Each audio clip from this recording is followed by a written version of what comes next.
Good morning, everyone. So, today we are going to start with our term 2 syllabus of microeconomics, and today it is our first class of term 2. So, first of all, let us know what do you mean by microeconomics. So, the word micro means study of individual units.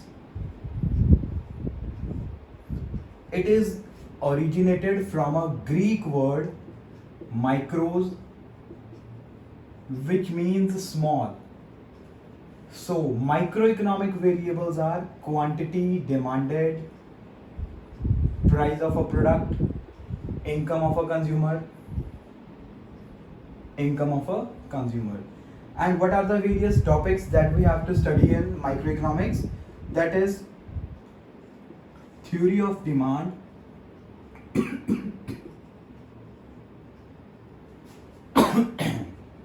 producer equilibrium, consumer equilibrium, etc. So micro means study of individual units. अब यहाँ पे ना micro and macro. Macro means large, micro means small. अब अगर कोई भी दो quantities में से आपको सिलेक्ट करना है कि कौन सी माइक्रो है कौन सी मैक्रो है, ठीक है, तो वो हम कैसे आइडेंटिफाई करेंगे? देखो, मान लो एक पंजाब और इंडिया, ठीक है. जब मैं पंजाब की स्टडी करूंगा कि पंजाब में हमारी लिटरेसी रेट क्या है, और मैं पूरे इंडिया की स्टडी करूंगा कि पूरे इंडिया की लिटरेसी रेट क्या है, तो that means Punjab is a micro concept and India is a macro concept. लेकिन अगर मैं इंडिया की स्टडी कर रहा हूं, दूसरा वेरिएबल मेरे पास गिवन है वर्ल्ड. हमारे इंडिया की लिटरेसी रेट क्या है और पूरे वर्ल्ड की लिटरेसी रेट क्या है, तो उस केस में हमारा इंडिया माइक्रो के अंडर कवर होगा, वर्ल्ड मैक्रो के अंडर कवर होगा. इसका मतलब अगर कभी भी आपने किसी को देखना है कि वो माइक्रो है या मैक्रो है, तो सबसे पहले आपको पता लगाना पड़ेगा कि आप किन दो क्वांटिटीज को एक दूसरे के आगे रख रहे हो, ठीक है ना. सो आज हम अपना पहला टॉपिक माइक्रो इकोनॉमिक्स का स्टार्ट करेंगे with a chapter theory of demand. So chapter का नेम है मेरे पास theory of demand, one of the easiest chapter in microeconomics. So first of all, there is a difference between demand and desire. Demand क्या होती है और Dzire क्या होता है? फर्स्ट ऑफ ऑल हम दो बेसिक कंसेप्ट से स्टार्ट करेंगे. Desire means when a person is willing to something, willing to buy something, but he doesn't have any money to spend on it. मेरी इच्छा तो है कि भाई मैं BMW बाय करूं, लेकिन मेरे पास मनी नहीं है. इसका मतलब यहाँ पे विल पावर तो है लेकिन मनी नहीं है. लेकिन जहाँ पे विल पावर भी होगी और पर्सन के पास मनी भी है, जब वो पर्सन, वो कंज्यूमर अपनी मनी को किसी अपनी सेटिस्फैक्शन के लिए खर्च करेगा मार्केट में जाके, तो उसको हम बोलते हैं डिमांड, ठीक है ना. तो देखो, माइक्रो इकोनॉमिक्स में हमने क्या पढ़ना है? एक सिंगल कंज्यूमर का बिहेवियर, एक सिंगल प्रोड्यूसर का बिहेवियर, और सिंगल फर्म, ठीक है. हम यहाँ पे ये नहीं देखेंगे भाई हमारे मोहल्ले में या हमारे सिटी में कितने सारे कंज्यूमर्स हैं, नहीं, वो मैक्रो का कंसेप्ट है. हम यहाँ पे एक सिंगल कंज्यूमर, सिंगल प्रोड्यूसर या फिर एक सिंगल दुकानदार की बात करेंगे पूरी माइक्रो इकोनॉमिक्स में. ऑलराइट. सो देखो, डिमांड और डिजायर के बारे में हमने पढ़ा, तो अब डिमांड एंड क्वांटिटी डिमांडेड, इन दोनों में डिफरेंस क्या है? साथ साथ अपने नोट्स प्रिपेयर करते रहना, बिकॉज बहुत सारी ऐसी चीजें हैं जो आपको बुक में नहीं मिलेंगी. Alright. Demand means when a person is able to demand या able to acquire different quantities at different prices.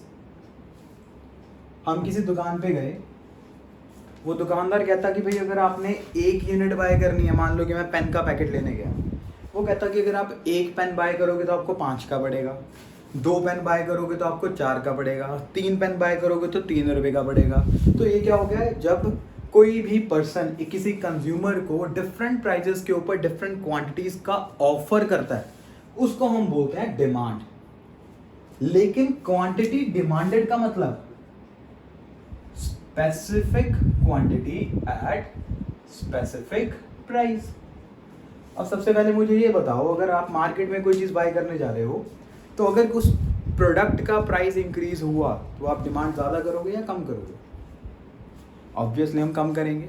Alright, सो देखो, प्राइस एंड डिमांड, ये प्राइस किसका है? एक्स प्रोडक्ट का। डिमांड किसकी है? एक्स प्रोडक्ट की। ठीक है, जैसे जैसे प्राइस इंक्रीज हुआ हमारी डिमांड जो है वो डिक्रीज ही करेगी हमेशा। ठीक है, सो प्राइस डिमांड, ये हो गया, इसको हम बोलते हैं demand. Different quantities at different price. लेकिन एज अ कंज्यूमर मैंने डिसाइड किया कि मैं 3 यूनिट्स बाय करूंगा at a price of ₹6। Specific quantity at specific price, this is known as quantity demanded. ठीक है, और इसके अलावा कुछ बेसिक चीजें डायग्राम्स के लिए, हमारे पास जब हम ग्राफ ड्रॉ करते हैं तो हमारे पास 2 एक्सेस होते हैं, एक्स एंड वाई। अगर इन दोनों में डायरेक्ट रिलेशन है, मतलब अगर एक चीज बढ़ेगी तो दूसरी भी बढ़ेगी, तो हमेशा कर्व हमारी अपवर्ड स्लोपिंग बनेगी। लेकिन अगर इन दोनों के बीच में इनडायरेक्ट रिलेशन है तो जो कर्व है वो कैसी बनेगी? डाउनवर्ड स्लोपिंग, जैसे कि इस केस में। So price of a x and demand of x always have a indirect relationship so that the demand curve slopes downward. Okay, so अब ये डाउनवर्ड कर्व कैसी बनती है? ठीक है, इसको मैं आपको बताऊंगा जैसे जैसे हम अपना चैप्टर की तरफ आगे कंटिन्यू करेंगे। ठीक है, so this is demand and this is quantity demanded. ये मैंने आपको कुछ डायग्राम्स के बेसिक्स बताए हैं। Okay, so coming up to the next which is our first important topic, that is, ये टॉपिक आपकी बुक में कवर अप नहीं होगा। ठीक है, सो ये टॉपिक मैं आपको इसीलिए करवा रहा हूं ताकि हमारे इस चैप्टर में बहुत सारे आगे टॉपिक्स हैं जहां पे आपको ये टर्म्स सुनने में मिलेंगी। ठीक है, सो डिमांड हमारे पास कितने तरह की होती है?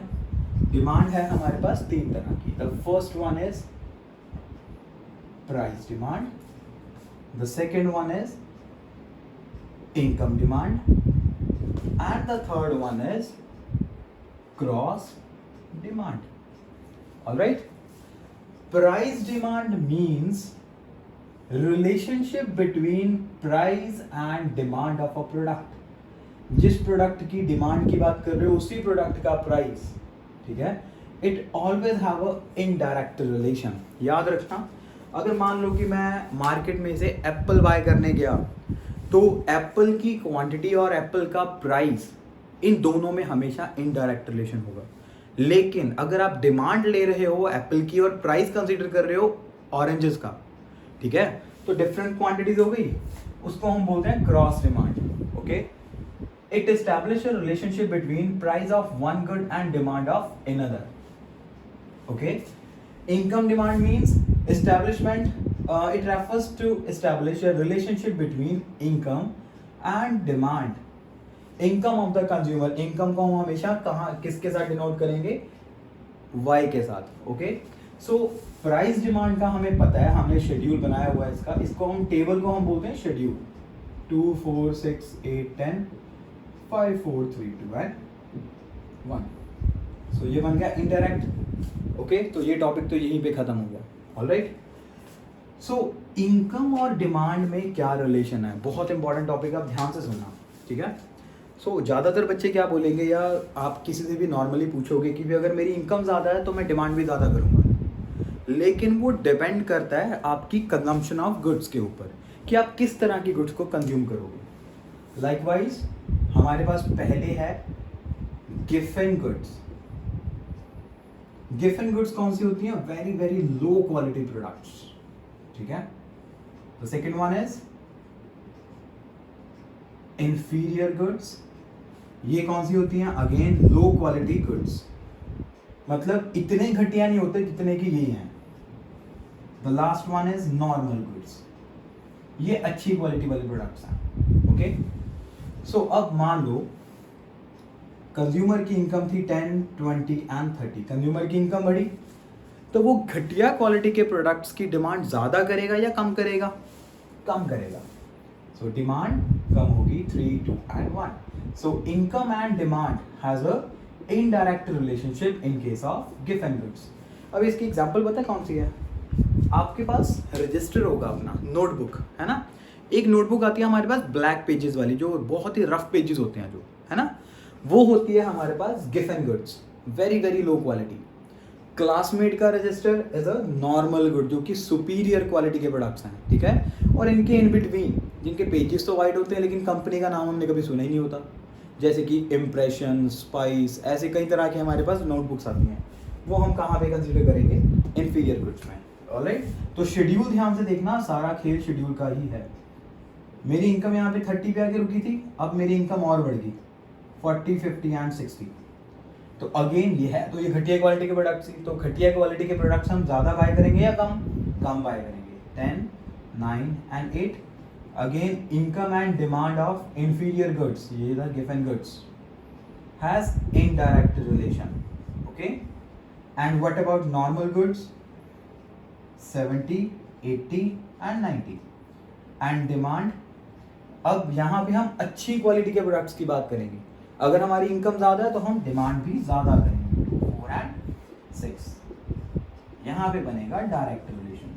अब जब आपको डायग्राम बनाने के लिए बोला जाएगा ना, इस पूरे चैप्टर में आपको डिमांड कर्व ड्रॉ करके दिखानी है। तो डिमांड कर्व हमेशा कैसे बनेगी, आपको यही चीज़ें याद रखनी है, कहाँ पे इनडायरेक्ट रिलेशन है, कहाँ पे डायरेक्ट रिलेशन है, okay. So now coming up to the next, cross demand, relationship between price of a one good and demand of another good, okay. so cross demand को स्टडी करने के लिए हमारे पास दो तरह की गुड्स हैं। the first one is complementary goods and the second one is substitute goods, okay. complementary and substitutes। complementary goods कौन सी होती हैं? अब मैं आपको यहाँ पे लिख के नहीं दे रहा बिकॉज मेरे पास यहाँ पे स्पेस की थोड़ी कमी है। So complementary goods means those goods which creates joint demand, जैसे कि marker and ink, pen and ink, car and petrol, जो एक चीज दूसरी के बिना अधूरी है। ऑलराइट, तो मैं यहाँ पे एग्जांपल लिख रहा हूँ, car and petrol, pen and ink. Substitute goods which are used in place of each other, अगर एक नहीं है तो हम दूसरी से काम चला सकते हैं। इसका मतलब एग्जाम्पल इसकी टी एंड कॉफी,